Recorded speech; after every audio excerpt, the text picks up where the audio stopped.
അസ്സലാമു അലൈക്കും വറഹ്മത്തുള്ളാഹ്. പ്രിയപ്പെട്ടവരെ, ഈ വർഷത്തെ റമദാനിലെ റഹ്മത്തിൻ്റെ 10 അവസാന ദിനത്തിലാണ് നാം ഉള്ളത്. അള്ളാഹുവിൻ്റെ കാരുണ്യത്തെ, അള്ളാഹുവിൻ്റെ റഹ്മത്തിനെ നാം ധാരാളമായി ചോദിച്ചു കൊണ്ടിരിക്കുക. അള്ളാഹുവിൻ്റെ പേരുകളിൽ ഏറ്റവും മഹത്വമുള്ളൊരു നാമമാണ് റഹീം എന്നുള്ളത്.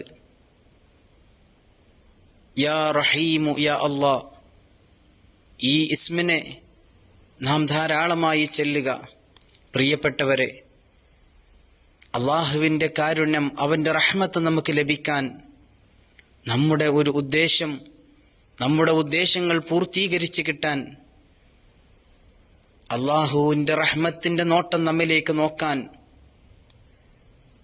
യാ അല്ലാഹു യാ റഹീം, യാ അല്ലാഹു യാ റഹീം, ഈ ഇസ്മിനെ 258 പ്രാവശ്യം ഡുവറാത്തൂസ് ലിമാപ്പുളു ലാപ്പാൻ കാലി ആരെങ്കിലും ചൊല്ലിയാൽ അള്ളാഹു അവനിലേക്ക് റഹ്മത്തിന്റെ നോട്ടം നോക്കുമെന്നും അവന്റെ എന്തുദ്ദേശമാണെങ്കിലും അള്ളാഹു അത് പൂർത്തീകരിച്ചു കൊടുക്കുമെന്നും പണ്ഡിതന്മാർ പറഞ്ഞിട്ടുണ്ട്.